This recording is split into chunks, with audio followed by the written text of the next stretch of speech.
Hello everyone, कैसे हैं आप लोग। क्लास को शुरू करने से पहले आपकी स्क्रीन पे आपको दिखाई दे रहा है कि हम क्या करने वाले हैं। सीबीएसई सैंपल पेपर, जो इस बार हमारा सैंपल पेपर आया, सैंपल पेपर 2022-23 में हमारा एक क्वेश्चन आया है 6 नंबर का, जो है कैश फ्लो स्टेटमेंट का। और ये क्वेश्चन जो आया इस बार के सैंपल पेपर में, ऐसा क्वेश्चन ना तो आज से पहले कभी बोर्ड में आया और ना ही आज से पहले ऐसा कोई क्वेश्चन सैंपल पेपर में आया। पहले तो उम्मीद करता हूं कि एग्जाम में ऐसा क्वेश्चन नहीं आएगा, क्योंकि बिल्कुल ही इनडिफरेंट क्वेश्चन है। और to be very honest, class 12th में ऐसा क्वेश्चन एक्सपेक्टेड नहीं था टीचर्स को भी कि सैंपल पेपर में ऐसा क्वेश्चन आ सकता है। सैंपल क्वेश्चन पेपर में हम लोग एक्सपेक्ट करते हैं कि नॉर्मल क्वेश्चन आएगा जिसमें बैलेंस शीट क्वेश्चन में दी होगी और हमें ऑपरेटिंग, इन्वेस्टिंग, फाइनेंसिंग बनानी होगी। लेकिन थोड़ा डिफरेंट क्वेश्चन अब की बार आया। मुझे अब भी उम्मीद नहीं है कि बोर्ड में ऐसा क्वेश्चन आएगा, लेकिन 1% अगर आ जाता है तो बेटे we should prepare for the worst situation. हमें खराब से खराब सिचुएशन के लिए भी तैयार रहना है। क्लियर।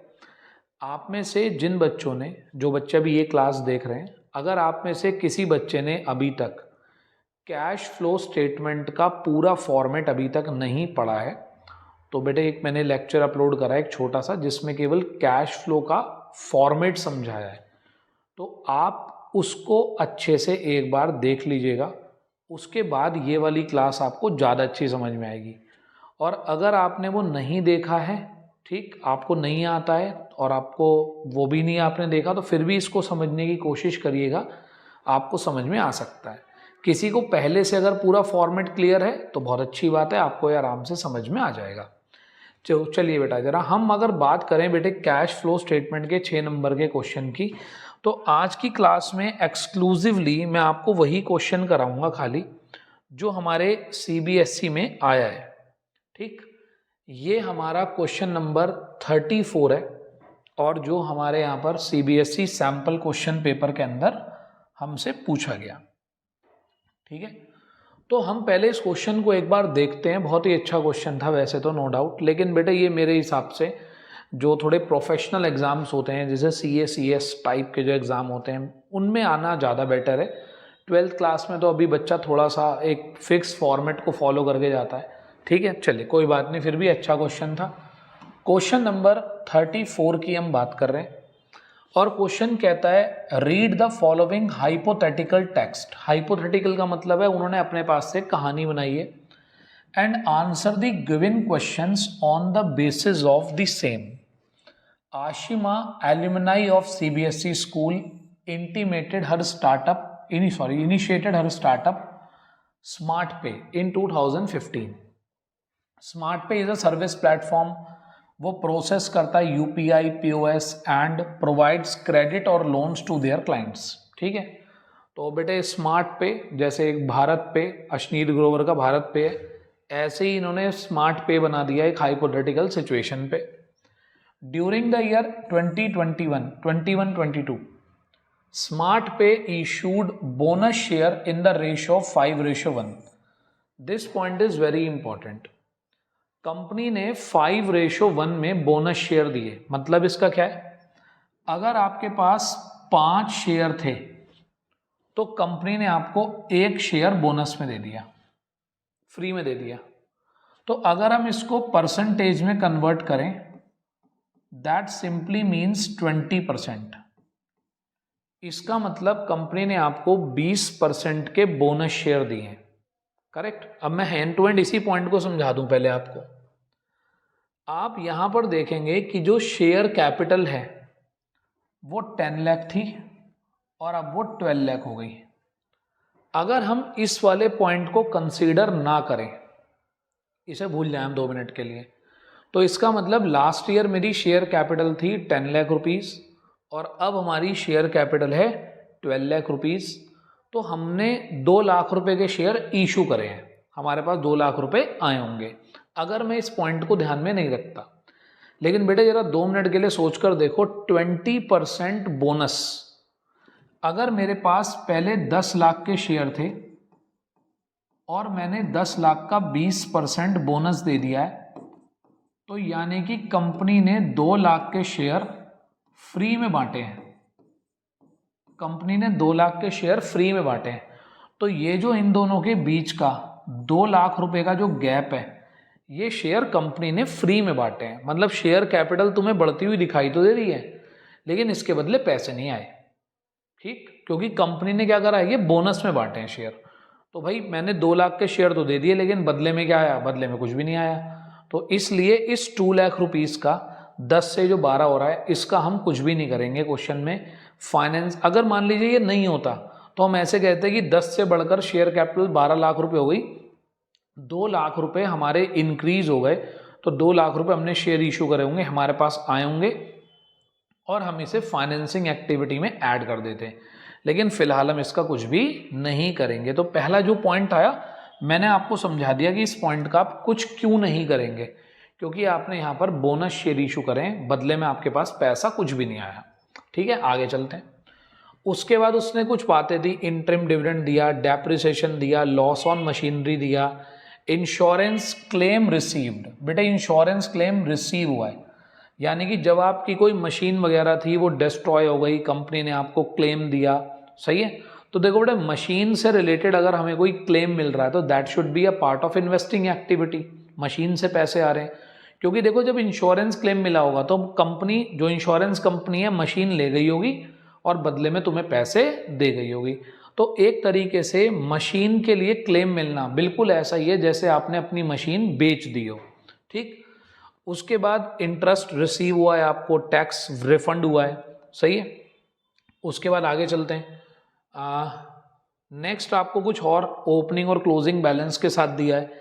शेयर कैपिटल पहले कितना था, अब कितना हुआ, एसपीआर पहले कितना था, अब कितना हुआ, जनरल रिजर्व पहले कितना था, अब कितना हुआ। तो इस तरीके से सब बता रखे हैं। दूसरी बात बेटे, जब हम यहाँ पर बोनस शेयर इशू करते हैं ना, बोनस शेयर जब हम इशू करते हैं तो बोनस शेयर में, बोनस शेयर को भी इशू करने के लिए हमें प्रॉफिट की रिक्वायरमेंट होती है, भाई कहीं से तो आएगा।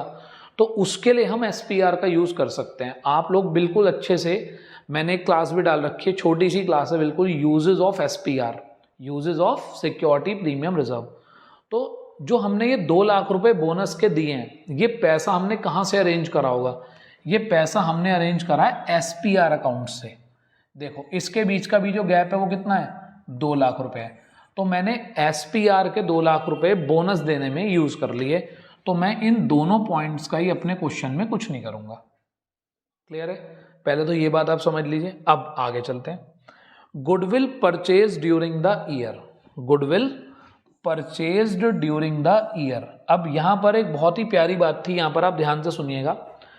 Goodwill purchased during the year, अभी मैं आपको ना पॉइंट्स बता रहा हूं, ये बड़ा प्यारा क्वेश्चन है। इस तरीके से अगर हम देखेंगे कुछ समझने की बातें, तो बच्चों के मतलब का नहीं है फिलहाल। देखिए मैं बिल्कुल क्लियर बात बताऊं, क्लास 12th में ये 2% बच्चे भी नहीं कर पाएंगे अगर ये पेपर में आ गया ऐसा क्वेश्चन, क्योंकि सेम टू सेम तो ऐसा आएगा नहीं, वो इसमें भी कोई खेल खेलेगा। बेटे अभी बच्चे बच्चे ही होते हैं, इतने पॉइंट नहीं पकड़ पाते।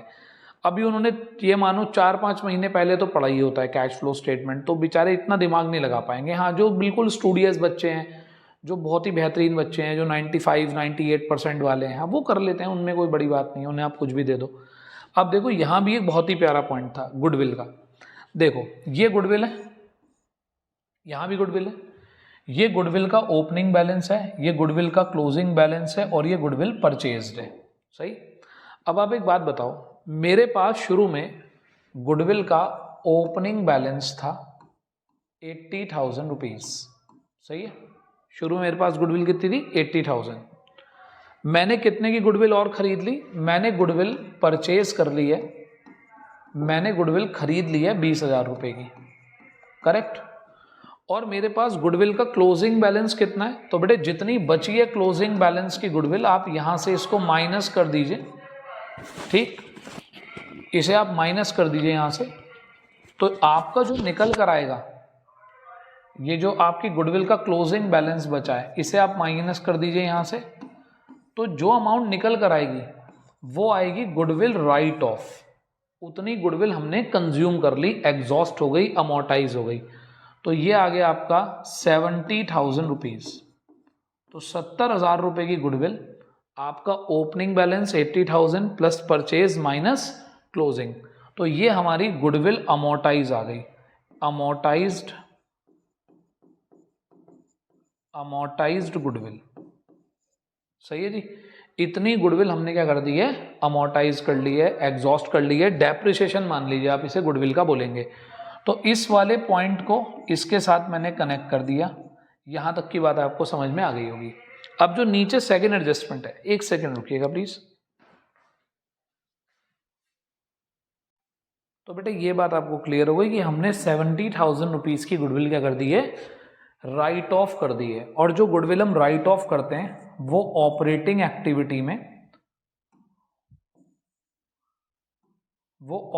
एक्टिविटी में क्या हो जाता है, ऐड हो जाता है, सही है। तो ये अभी जो मिला मैंने वो आपको बताया पहले, अभी मैंने तो नीचे क्वेश्चन में नहीं पढ़ा अभी कि क्वेश्चन में करना क्या, अभी फिलहाल इसकी बात करते हैं। अब नीचे कह रहा था propose dividend for the year 160। और बेटे आप में से अधिकतर बच्चों को ये तो पॉइंट आपको पता होगा कि बेटे जब प्रपोज डिविडेंड होता है तो प्रपोज डिविडेंड जो करंट ईयर का होता है उसे तो हम पे कर देते हैं, और जो करंट ईयर वाला होता है उसे हम क्रॉस कर देते हैं, क्योंकि ये कंटिंजेंट लायबिलिटी होती है, इसका अभी कोई लेना देना नहीं होता। तो बस आप ध्यान रखिए, करंट ईयर वाले को आप यूज करते हैं, करंट ईयर वाले को आप पे करते हैं, और जो प्रीवियस ईयर वाले को आप पे करते हैं, और करंट ईयर वाले को आप यहाँ से हटा दीजिए, ठीक। इसका कोई यूज यहाँ पर नहीं होता, क्योंकि करंट ईयर का जो प्रपोज डिविडेंड है नेक्स्ट ईयर देखेंगे कि हम उसे पे करेंगे या नहीं करेंगे, तो ये कंटिंजेंट लायबिलिटी होता है, तो इसको हम यहाँ पर शो नहीं करते, इसको आप भूल जाओ। तो ये हमने 160 पे करा है। अब आगे क्वेश्चन में देखते हैं। क्वेश्चन आपसे पूछ क्या रहा है, calculate net profit before tax and extraordinary item. मैं आपको एक बात बताता हूँ, सर ये बताओ ये है क्या net profit before tax and extraordinary item. जिन बच्चों ने ठीक तरीके से क्वेश्चंस करे हैं, ठीक, उन्हें ये याद दिला देता हूं मैं, बेटे ये जो है ये होता है हमारा वर्किंग नोट, ये हमारे वर्किंग नोट का आंसर होता है। सर वर्किंग नोट क्या होता है, बेटे ध्यान से सुनना, जिस बच्चे को ये मेरी बात थोड़ी कम समझ में आ रही हो कि वर्किंग नोट एक्चुअली होता क्या है, बेटे हमें कैश फ्लो स्टेटमेंट को शुरू करने से पहले हमें चाहिए होता है net profit before tax and extraordinary item. हमें क्वेश्चन में दिया होता है नेट प्रॉफिट।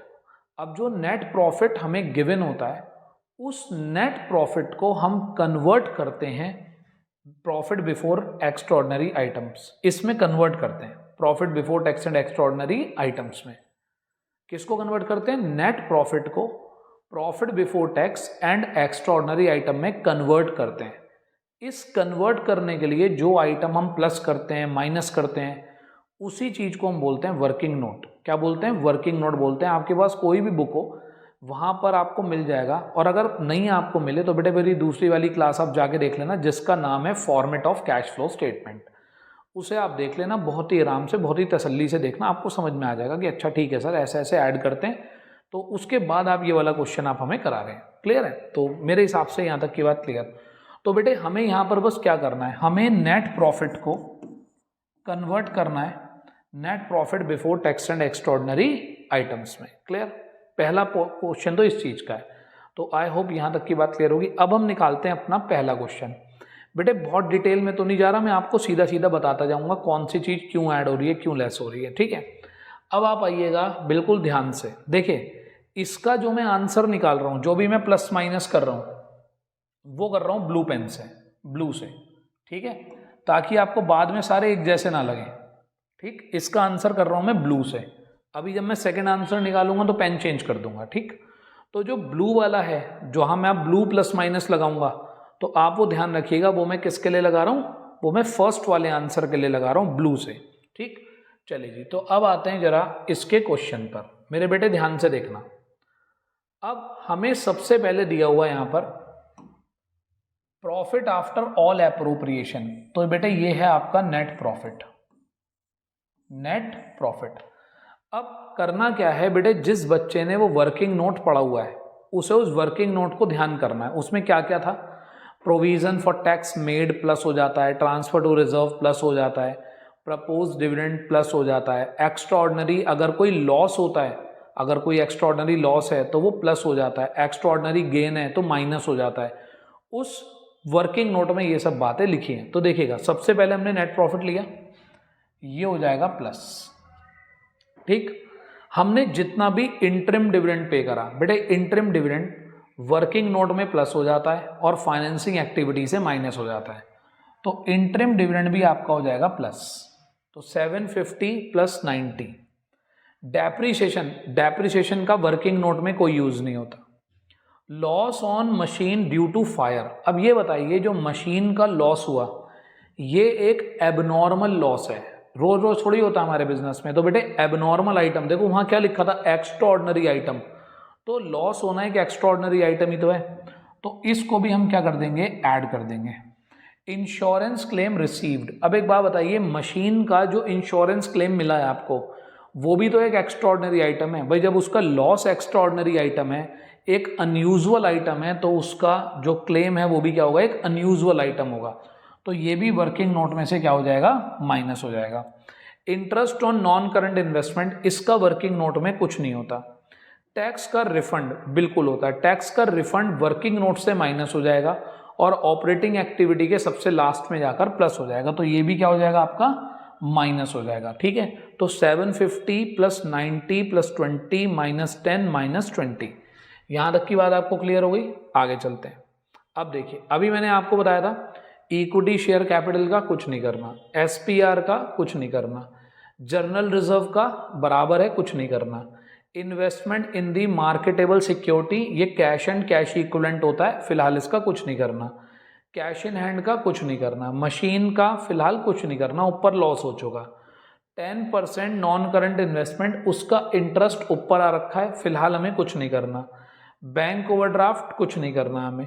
और यहाँ पर गुडविल आपका 80 और 30, ये मैंने आपको बता दिया कि हमने गुडविल यहाँ पर अमोर्टाइज करी है। उसके बाद गुडविल परचेज, बेटे गुडविल परचेज सेल ये सारी बातें कहाँ आती हैं, इन्वेस्टिंग एक्टिविटी में आती हैं, अभी उनका कोई यूज नहीं होता। उसके बाद प्रोविजन फॉर टैक्स की बात करें तो बेटे ध्यान से देखिएगा जरा, यहाँ पर हमने टैक्स रिफंड वाला पॉइंट ले लिया, और अगर हम प्रोविजन फॉर टैक्स की बात करें तो बेटे प्रोविजन फॉर टैक्स जितना हमने प्रिपेयर करा होता है, मेड करा होता है, उतना हमारा प्लस हो जाता है, तो ये 80,000 भी क्या हो जाएगा, प्लस हो जाएगा। उसके बाद अगला पॉइंट आता है प्रपोज डिविडेंड, ये वाला प्रपोज डिविडेंड, ठीक। तो प्रपोज डिविडेंड भी क्या हो जाएगा, प्लस हो जाएगा। तो अभी तक मैंने जितनी आइटम्स के ऊपर प्लस लगाया वो सारी आइटम्स हो जाएंगी आपकी प्लस, क्लियर। इन सारी आइटम्स को प्लस माइनस करके जो भी आएगा that will be the answer of your first point, that will be net profit before tax and extraordinary item, clear. इसका आंसर आ रहा है हमारा 10,70,000 if I am not wrong. तो इसका आंसर आ रहा है सैंपल पेपर के अकॉर्डिंग 10,70,000 रुपए, क्लियर। तो हमने क्या करा बेटे, देखो सिंपल बात है, इसकी कैलकुलेशन करने के लिए आपको याद होना चाहिए वर्किंग नोट। वर्किंग नोट में जो जो आइटम प्लस होती हैं, जो जो आइटम माइनस होती हैं, वो आप कर दीजिए और आपको इसका आंसर मिल जाएगा, क्लियर। अब हमें निकालना है operating profit before working capital changes. बेटे वर्किंग कैपिटल चेंजेस का मतलब होता है अभी आपको करंट एसेट और करंट लायबिलिटीज कंसीडर नहीं करनी है। अब जरा सुनिएगा, अब जो बचा, अब मैं यहां पर ये करता हूं आपके ब्लैक पेन से, ये जो सेकंड वाला आंसर है ये मैं ब्लैक पेन से कर रहा हूं, ठीक। तो जरा ध्यान से देखिएगा, अब क्वेश्चन में आते हैं ऊपर दोबारा से। अब बेटे देखिएगा, ये हमने निकाल लिया 1070, तो जब हम ऑपरेटिंग प्रॉफिट निकालेंगे तो ऑपरेटिंग प्रॉफिट निकालने के लिए 1070 तो हमें चाहिए ही चाहिए। अब इसमें हम प्लस माइनस करेंगे। अच्छा, इसमें पता है कौन सी वाली आइटम आती है, ये अधिकतर बच्चों को याद होती हैं, वहां पर आता था items to be added, items to be deducted, ठीक है, items to be added, items to be deducted. तो बस जो जो आइटम वहां आइटम्स टू बी एडेड में आती हैं और आइटम्स टू बी डिडक्टेड में आती हैं, तो ऐड वाली ऐड कर दो, लेस वाली लेस कर दो, तो आपका सेकंड वाले का आंसर आ जाएगा 10,70,000। अब जरा इसको देखते हैं बेटे, इसमें क्या कहता है वो, तो 1070 तो हमारा आई है। अब जरा एक बार ऊपर से दोबारा देखते हैं अपने क्वेश्चन को। देखिए जी, अब आपका क्या होगा, जो डेप्रीसिएशन है आपका ऐड हो जाएगा, डेप्रीसिएशन ऐड होना चाहिए, ये ऑलरेडी हमारा यूज हो चुका है। इंटरेस्ट ऑन इन्वेस्टमेंट ये हमारा माइनस हो जाएगा, क्योंकि ये हमारी इनकम जो हो रही है नॉन करंट इन्वेस्टमेंट पर, ये इन्वेस्टिंग एक्टिविटी का पार्ट है, तो यहाँ से मैं ऑपरेटिंग से इसको माइनस कर दूंगा। उसके बाद और आगे चलते हैं। इक्विटी का कुछ नहीं होगा, एसपीआर का, जनरल रिजर्व का, इन्वेस्टमेंट का, कैश का, मशीन का कुछ नहीं होगा। देखो इस पर भी जो इंटरेस्ट था वो हमने ऊपर कंसीडर कर लिया। बैंक ओवरड्राफ्ट फाइनेंसिंग एक्टिविटी में आएगा। गुडविल, गुडविल आपकी, आप अब गुडविल के पॉइंट पर आते हैं। गुडविल कितनी अमोर्टाइज करनी थी, 70,000, तो ये 70,000 भी क्या हो जाएगी, ऐड हो जाएगी। जब डेप्रिसिएशन ऐड हो रही है तो गुडविल अमोर्टाइज भी क्या हो जाएगी, ऐड हो जाएगी। ठीक है जी, और कोई पॉइंट इसके अंदर नहीं आना, यानी कि 10,70,000 में, 10,70,000 में जब आप लोग क्या करेंगे, जब आप 1070 में डेप्रिसिएशन प्लस कर देंगे, interest on non current investment आप क्या कर देंगे, माइनस कर देंगे, और यहाँ से 70,000 प्लस कर देंगे, तो यानी कि 1070 प्लस दिस माइनस दिस, तो आपका सेकंड आंसर निकल कर आ जाएगा। और आपका सेकंड आंसर आ रहा है, आई होप सेकंड आंसर आपका आएगा 11,50,000। तो सेकंड वाले में जब आप एडजस्टमेंट कर देंगे तो आपका आंसर आएगा 11 लाख, इसका आंसर आएगा 11,50,000। क्लियर, ये हमारी दूसरा आंसर आ गया। ठीक, करा कुछ नहीं है बेटे, उसने बनाई ऑपरेटिंग एक्टिविटी है, बस ऑपरेटिंग एक्टिविटी में पहले ये आंसर पूछा है, फिर ये आंसर पूछा है, और इसके अंदर जो मुझे सबसे प्यारा पॉइंट लगा वो ये था गुडविल का। जो गुडविल वाला पॉइंट था, ये पॉइंट मुझे सबसे दमदार लगा। Opening plus purchase minus closing equals to निकल कर आ गई गुडविल अमोर्टाइज्ड। जो गुडविल अमोर्टाइज्ड है वही गुडविल का डेप्रिसिएशन मान लो, डेप्रिसिएशन एड बैक होता है ऑपरेटिंग एक्टिविटी में। अब आते हैं जरा तीसरे क्वेश्चन पे बेटे, calculate cash flow from the investing activity. Investing activity आपको निकालनी है। आपको पता है इन्वेस्टिंग एक्टिविटी में क्या आता है, एसेट्स खरीदना बेचना, ये सब चीज़ें आती हैं। इसे मैं रेड पेन से कर रहा हूँ, ठीक है जी। तो रेड पेन से जहाँ मैं प्लस माइनस लगाऊंगा वो मैंने कैलकुलेट करा है cash flow from investing activity. ठीक बेटे, कमजोर दिल के बच्चे मत देखना है क्वेश्चन, ठीक, कमजोर दिल के बच्चों को परेशानी हो सकती है। तो जो थोड़ा बहुत दम लगाना चाहते हो पेपर में वही देखना बेटे इन क्लासेस को। ये वाली क्लास, ये वाला क्वेश्चन तो सबसे भयानक है, ये हर बच्चे के लिए है भी नहीं, ईमानदारी की बात बताऊं तो, ठीक है। लेकिन फिर भी आप एक बार ट्राई कर लो, क्या पता सीबीएसई तुम पे मेहरबान हो जाए, जैसे बीएसटी में हुई, जैसे इको में हुई, जो जो चीज़ें वहाँ दी थी वो वहाँ दे दी। बीएसटी में 6 नंबर का क्वेश्चन सैम्पल पेपर में दे रखा था, प्रिंसिपल्स ऑफ मैनेजमेंट और टेक्निक्स का, सैम्पल पेपर में भी 6 नंबर का, बोर्ड एग्जाम में भी 6 नंबर का। जो बच्चा सीरियसली करके गया होगा चांदी लग गई उसके हाथ, समझे बात। तो बेटे यहाँ तो अगर ऐसा ही क्वेश्चन आ गया तो चांदी छोड़ो सोना लग जाएगा तुम्हारे हाथ, मजा आ जाएगा तुम्हारा। यही काम होने वहाँ पर भी। ठीक, आगे चलते हैं जरा। अब आता है आपका इन्वेस्टिंग एक्टिविटी की बात करते हैं, जरा यहाँ से शुरू होते हैं। क्या यहाँ कोई इन्वेस्टिंग एक्टिविटी का पॉइंट है? देखिए, डेप्रिसिएशन का कोई इन्वेस्टिंग से लेना देना नहीं है फिलहाल। Loss of machinery due to fire, insurance claim receive for the loss of machine. अब मेरे बेटे ध्यान से सुनना, जो ये वाला पॉइंट है, जो इंश्योरेंस क्लेम जो आपको रिसीव हुआ है बेटे, ये आपने ऑपरेटिंग एक्टिविटी में से तो हटा दिया, और ये आपका इन्वेस्टिंग एक्टिविटी में क्या हो जाएगा, प्लस हो जाएगा, क्योंकि इंश्योरेंस क्लेम जो मिला है वो एसेट के लॉस होने पर मिला है, तो यहाँ पर क्या हो जाएगा, प्लस हो जाएगा। उसके बाद आता है interest on non current investment received, ये आपने ऑपरेटिंग से तो हटा दिया था, लेकिन ये इन्वेस्टिंग में क्या हो जाएगा, 30,000 रुपये प्लस हो जाएंगे इन्वेस्टिंग में। उसके बाद टैक्स रिफंड का इन्वेस्टिंग से कोई लेना देना नहीं है। आगे चलते हैं जी। इक्विटी का, एसपीआर का, जनरल रिजर्व का, इन्वेस्टमेंट इन मार्केटेबल सिक्योरिटी, बेटे इसका इन्वेस्टिंग से कोई लेना देना नहीं होता, ये मार्केटेबल सिक्योरिटीज हैं, ये कैश एंड कैश इक्विवेलेंट का पार्ट होती हैं। कैश इन हैंड का, मशीन का। अब जरा मशीन को देख लीजिए आप एक बार, यहाँ पर आपकी मशीन 2 लाख से बढ़कर कितने की हो गई, 3 लाख रुपए की। तो आपको यहाँ पर क्या करना पड़ेगा, आपको बनाना पड़ेगा एक अकाउंट। ठीक, चलिए मैं आपको अकाउंट भी बनवा देता हूँ इसका। अकाउंट बना के करेंगे तो आपको ज़्यादा आसानी पड़ेगी। चलिए बेटे जरा इसमें नोटबुक अपने पास रखना। चलिए मैं बनवा देता हूँ आपको इसका अकाउंट। हम बना लेते हैं एक छोटा सा मशीन अकाउंट, ठीक, जिससे कि आपको क्लियर हो जाए कि भाई हमने मशीन कितने की खरीदी है। बेटे अगर हम मशीन अकाउंट बनाएं तो देखिए मशीन अकाउंट में मशीन का हमें ओपनिंग बैलेंस जो गिवन है, ओपनिंग बैलेंस हमें गिवन है 2 लाख रुपए, ठीक। क्लोजिंग बैलेंस हमें गिवन है 3 लाख रुपए, ठीक। हमने ड्यूरिंग द ईयर डैप लगाई है, डैप हमने लगाई 40,000 रुपीज़ की। उसके बाद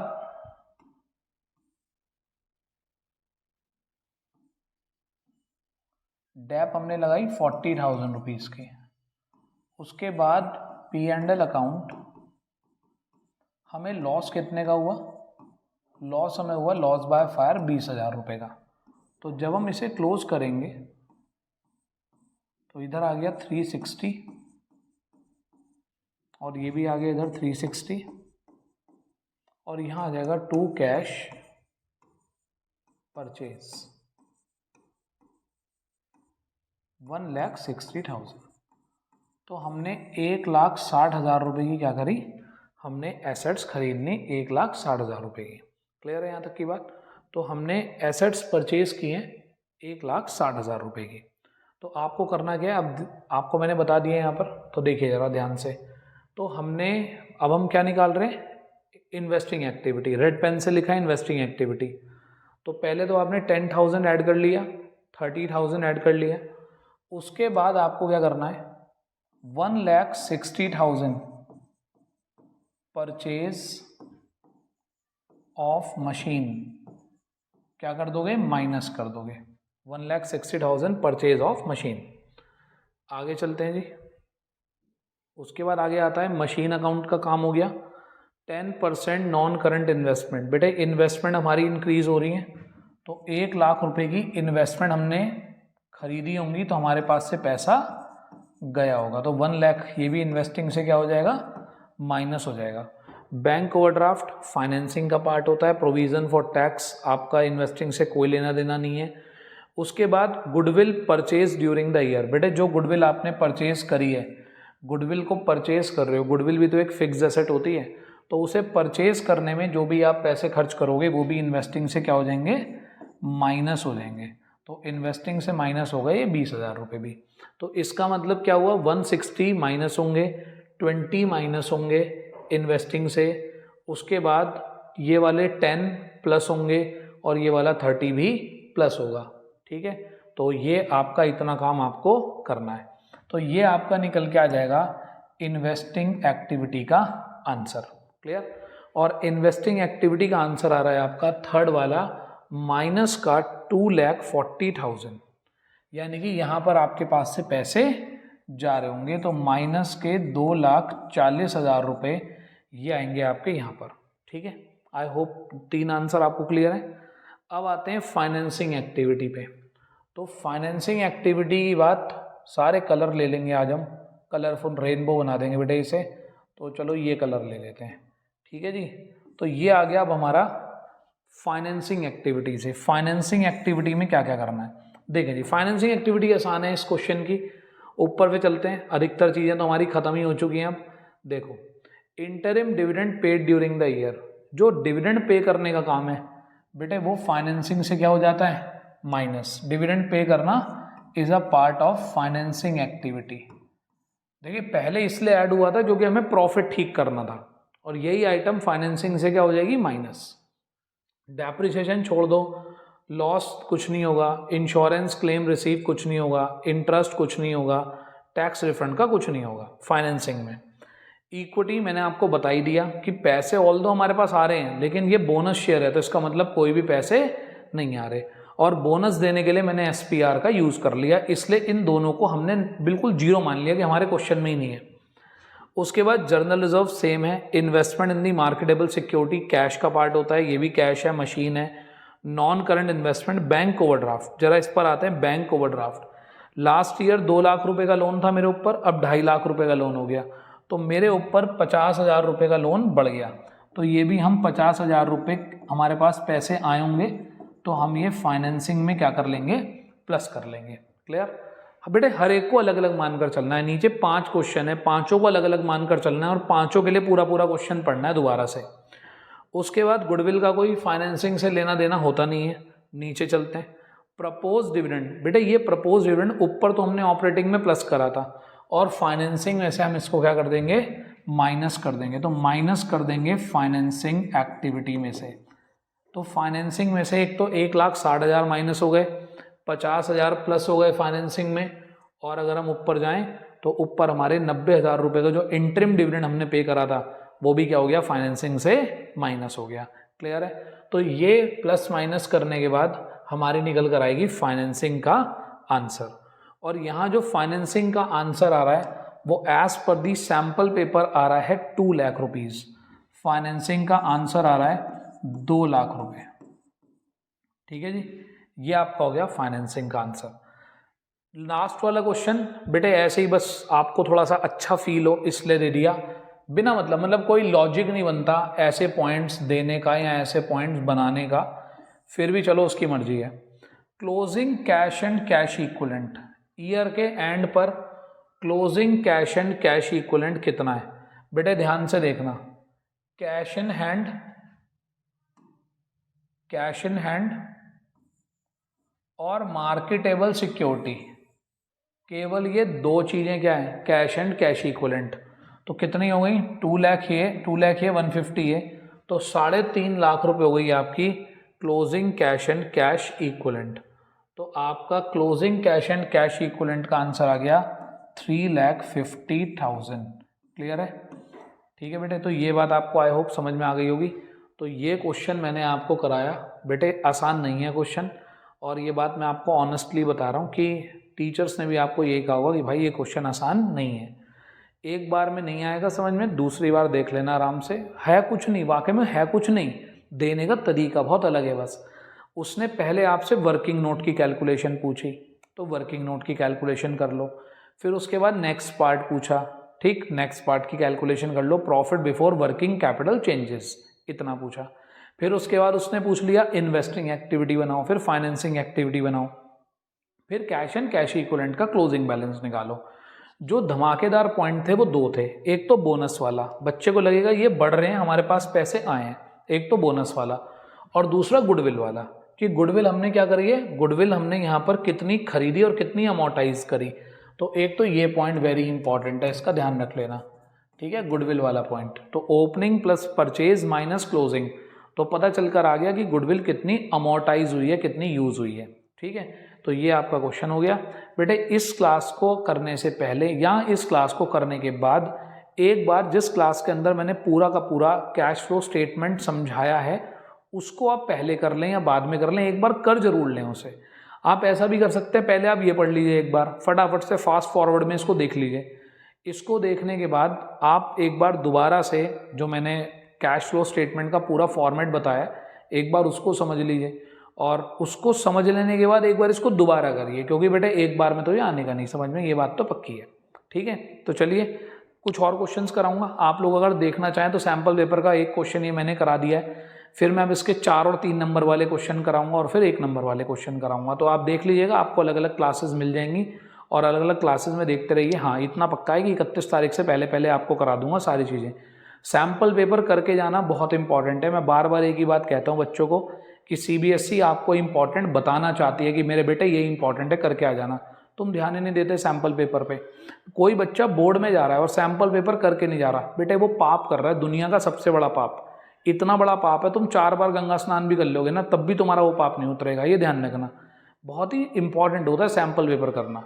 जो रीसेंट सैम्पल पेपर आता है वो जरूर करके जाना चाहिए, समझे बात। और बुक्स के अंदर भी क्या होता है, बुक्स के अंदर 10 ईयर के क्वेश्चंस होते हैं, पिछले सैम्पल पेपर के क्वेश्चन होते हैं। तो सब लोग करा तो कहीं ना कहीं CBSE का ही मटेरियल रहे हैं, तो बस CBSE का जो सबसे लेटेस्ट मटेरियल है वो आप करके नहीं जा रहे, तो कैसे बात बनेगी।